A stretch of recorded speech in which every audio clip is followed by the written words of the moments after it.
ভাই মূলত ভাইয়ার এরকম দেন না কত আগুন টাগুন লাগছে কিনা আমরা সবাই বেরো আসছি আগামী দিনে জাতি চেষ্টা করতেছি হঠাৎ করে এই অ্যালার্ম শুরু হয়েছে। ফায়ার অ্যালার্ম হচ্ছে আপনারা নিরাপদে, আমরা নিরাপদেই থাকা, এটা হচ্ছে টেকনিক্যাল বিষয় আর কিছু না। কি হয়েছে ভাই, সমস্যা কি? যে ফায়ার অ্যালার্ম আমরা শোনার পরে আমরা দৃষ্টি আকর্ষণ করছি এবং কমিশনও দৃষ্টি আকর্ষণ করছে আমাদের, আমরা এই জন্য বের হয়ে আসছি। হয়তো কোথাও কোনো আগুন বা আগুন সংক্রান্ত কোনো সমস্যা হয়েছে এই জন্য হয়তো। ফায়ার অ্যালার্ম কেন হয়েছে তো বলা যাচ্ছে না। দেখলাম বিএনপি যোগ দিল ওয়াকআউটের পরে, ওটার সাথে এটার কোনো সম্পর্ক নেই। ওটা এক জিনিস, ওটা হলো মিটিং এর সাথে রিলেটেড, এটা হলো যান্ত্রিক বিষয়। না না, ছোটখাটো কোনো বিষয় ঘটে বড় কিছু না। আমাদেরকে কর্তৃপক্ষ যতদূর জানিয়েছে তাতে এখন পর্যন্ত বড় কিছু না। উপরে যাবো ইনশাল্লাহ। অ্যালার্মটা এখন বন্ধ হয়েছে। আলোচনা কি মুলতবি রাখছেন এখন?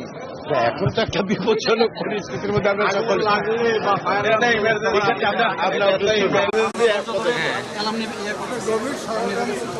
কিছুই না, এটা আমি মনে করি জনগণের সচেতন থাকা উচিত। যে কোনো জায়গায় যদি এ ধরনের ফায়ার অ্যালার্ম বাজে তাহলে সবার একটা সেফটি জায়গায় এবং খোলা জায়গায় আসা দরকার। আমরা সেই কারণে এখানে এসেছি। এইটাকে একটা সতর্কমূলক বার্তা হিসেবেই নেওয়া প্রয়োজন বলে আমরা মনে করি। এইটার সাথে কোনো রাজনীতির সম্পর্ক নাই বা আজকের মিটিংয়ের কোনো সম্পর্ক নাই। মাইকটা নিয়ে আমরা জানতে চাইলাম প্রসিডিওরটা কি হবে, কারণ আমরা যেহেতু একটা ঐক্যমত্যের আলোচনায় আছি, যদি একটা দল না থাকে এবং নিঃসন্দেহে তারা আমাদের ভোটের বিবেচনায় অন্যতম বড় দল, এটা যদি না থাকে আমরা আলোচনা করব কিন্তু তো ঐক্যমত্য প্রতিষ্ঠা করতে পারবো না। তাহলে এই আলোচনার মূল্যটা কি হতে পারে? যে আমরা আলোচনা নিজেদের একটা ব্রেন স্টর্মিং করলাম কিন্তু আমরা তো ঐক্যমত্যে পৌঁছতে পারবো না। এটা আপনারা বিবেচনা করেন, এটা আমরা বলেছিলাম। আমাদের চেয়ার থেকে বলা হলো যে এটা তো আমরা যেহেতু টেবিলে আসছে এগুলো আপনাদের উপরে নির্ভর করে, দেখেন আপনারা কি করবেন। তো তখন এই আলোচনাগুলো কিন্তু চলছিল আমাদের মধ্যে।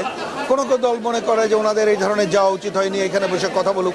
আবার কেউ কেউ বলছিলেন যে না, আসলে ওনাদেরকে বাদ দিয়ে কেন আলোচনা করবো। এই আলোচনাগুলো যখন চলছিল এর মাঝে একটা আমাদেরই একজন বন্ধু, তিনি এখানে একটা দলের, তিনি প্রস্তাব করলেন যে প্রয়োজনে 10 মিনিট মুলতবি দিয়ে একটা আলোচনা করা হোক, কারণ তারা এসে এখানে থাকলেই আলোচনা করা উচিত। এইটার মধ্যে আমরা দেখলাম ওনারা ভেতরে প্রবেশ করলেন। তখন আমাদের দিক থেকে একটা আলোচনা হচ্ছিল যে ওনারা একটু কথা বলুক, যে ওনারা কী করবেন, এই মিটিংয়ে থাকবেন কিনা বা কোনো সিদ্ধান্ত একমাত্র না হলে নোট অফ ডিসেন্ট দিয়ে থাকবেন নাকি থাকবেন না, এটা আমরা শুনতে চাই। এই আলোচনা যখন শুরু হবে এটা বাজার করে এটা নিরাপত্তার জন্য যা যা করণীয় আমরা মানুষকে বলি, সবাইকে বলি, আমরা নিজেরাও সেই দায়িত্ব পালন করেছি।